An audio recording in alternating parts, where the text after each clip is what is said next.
Hello guys, welcome to my new mini blog.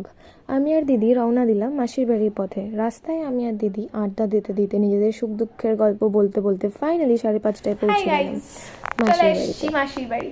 মাসি মেশো দিদির সাথে গল্প করতে করতে খেয়ে নিলাম ইভিনিং স্ন্যাক্স, দিয়ে চলে গেলাম ছাদে।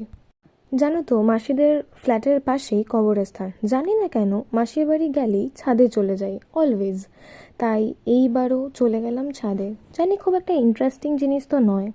দিয়ে আমি আর দিদি ছাদে বসে শুরু করে দিলাম গেম খেলতে, দিয়ে ডাক পড়াতে নিচে আসি আর বেরিয়ে পড়ি অনুকূল ঠাকুরের আশ্রমের উদ্দেশ্যে। জানো তো, 2023-এ আমি প্রায় যেতাম ওখানে।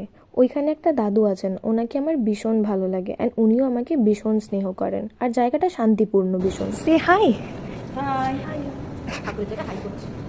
ঠাকুর কি হাই করতে না করেছে? তাই এইবার যখন মাসির বাড়ি যাওয়ার প্ল্যান হয়, ডিসাইড করেই রেখেছিলাম যে ওখানে আমি যাবই সময়ের ফাঁকে। এইবার ওনার দেখা পাইনি ঠিকই, কিন্তু মনটা খুবই শান্তি পেয়েছিল আবারও সেই জায়গাটাতে গিয়ে। ঠাকুর ঘরে কি করে থাকে? ওটাই তো সাংঘাতিক, মানে এরকম করে সব ঠাকুরের ঘন্টি মন্টি অর্ধেক রাতে বাজছে, ভূতের গল্প বলছে। ঠিক আছে অটো। এই দেখো, এটা হচ্ছে সেই অনুকূল ঠাকুরের আশ্রমটা আসানসোলে। তারপর বেরিয়ে প্ল্যান করলাম, আমাদের এক মামাই থাকে পাশে, তাই মামার বাড়ি যাওয়ার প্ল্যান করলাম। দিয়ে দিদি ট্রিপলিং করে নিয়ে গেল মামার বাড়িতে, কিন্তু রাস্তাতে এখনও সেই ভূতের গল্প শেষ হয়নি। এই দেখো, হচ্ছিল তো কি করে তুই ঠাকুর ঘরে থাকবি? এই ঘর না ঘর খাবার কি আছে? হ্যাঁ, তাহলে তুই এই ঘরে এইখানে কি করে ঠাকুর ঘরে থাকবি? আমি থাকবো না, আমি ঠাকুরের পেটে করে দাও। মামার দুই পুচকু মধুমিতা আর শুভম। আছো বনু, আছো আছো। ওলে বাবা লি। দুজনেরই শরীর ঠিক ছিল না ওয়েদার চেঞ্জের জন্য, যেটা জেনারেলি এখন সবারই হচ্ছে।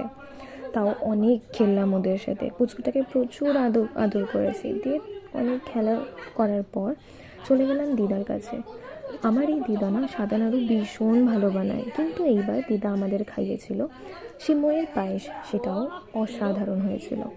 আর পেছনে যে কলরবটা শুনতে পাচ্ছ, সেটা মহাকুম্ভের গল্প হচ্ছে, কারণ আমার মামা মহাকুম্ভতে গেছিল, তাই সোনিয়া দি মহাকুম্ভের গল্প শুনছিল।